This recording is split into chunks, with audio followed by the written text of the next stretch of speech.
memang kalau bicara Undang-Undang 1 tahun 2022, sebetulnya saya sudah sering kali ya menyampaikan hal-hal yang katakanlah atau kita kritisi gitu ya, baik dalam pertemuan-pertemuan yang informal maupun formal ya, dalam konteks di teman-teman di pengwil-pengwil di daerah ya. Kita atau saya sudah menyampaikan beberapa hal atau mengkritisi terkait dengan hal tersebut ya. Tentu kaitannya atau hubungannya dengan bagaimana kewenangan notaris, bagaimana kewenangan PPAT, peralihan hak atas tanah dalam konteks itu gitu ya, karena memang yang terekam di dalam Undang-Undang 1 tahun 2022 gitu ya, ada hal-hal yang katakanlah harus kita luruskan ya, harus kita kritisi. Kalau saya potong sedikit, kayaknya bukan hanya kewenangan, termasuk kewajiban. Iya, itu salah satu yang kewenangan, peran gitu ya, kewajiban dari notaris, kewajiban dari PPAT ya. Nah itu.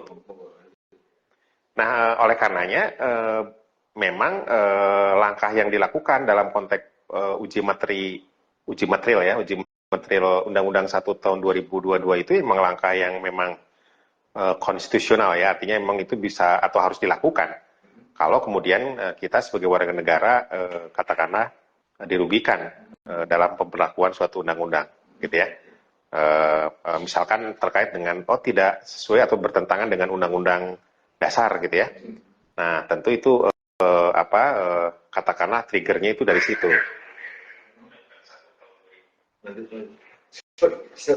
Ya.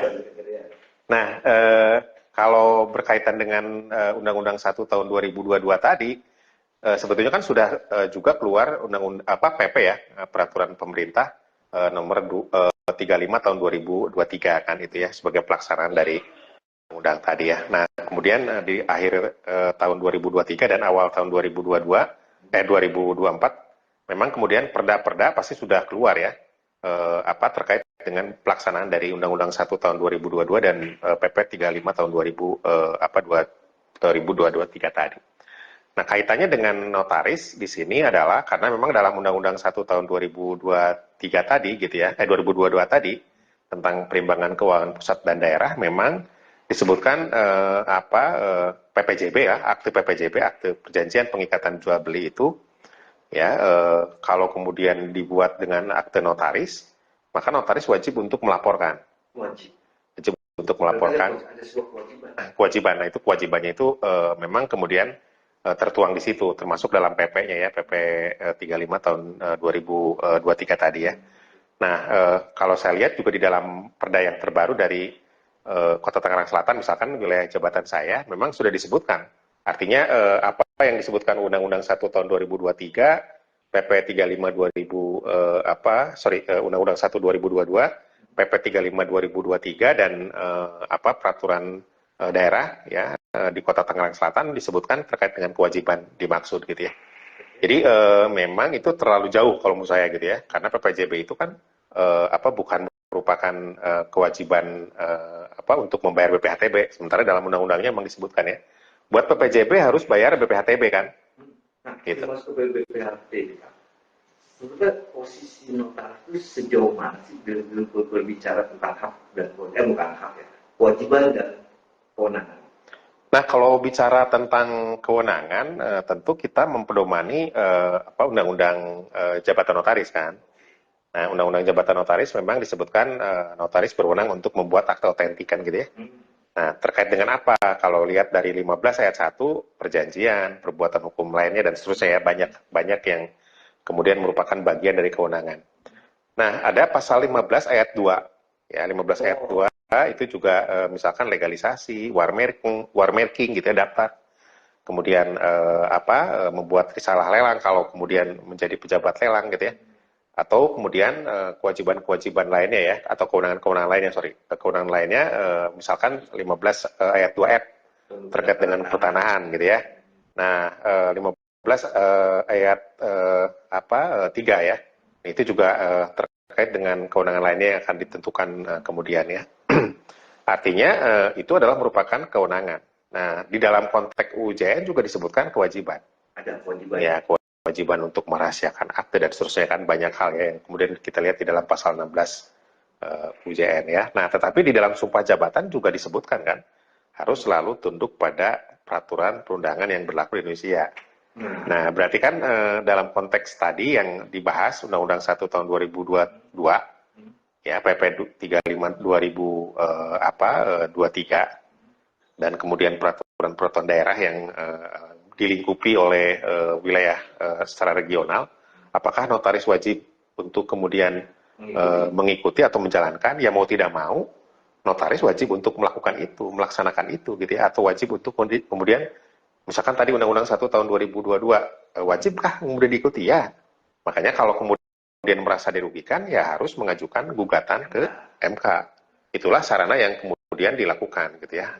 Dan kalau kemarin kemudian Pak Dr. Habib Aji memberikan keterangan ahli dalam konteks bagaimana PPJB relasinya dengan konteks notaris dan seterusnya, itu kan sesuatu yang kemudian upaya yang sudah dilakukan, ya, menghadirkan Pak Habib sebagai ahli dalam hal ini. Begitu. Nah, kan apakah kewajiban itu terkait dengan permasalahan yang ada, bukan permasalahan yang diwajibkan di Undang-Undang Nomor 1 kayak pajak? Apakah di Undang-Undang Jabatan Notaris itu jadi sebuah kewajiban atau jadi sebuah kewenangan?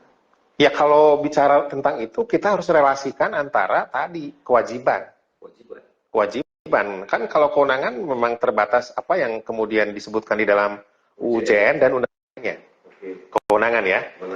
Karena kalau kemudian kita lihat dalam pasal 1 angka 1 Undang-Undang Jabatan Notaris kan dan termasuk UJNP, ya, membuat akte otentik yang ditentukan di dalam undang-undang ini dan atau undang-undang lainnya.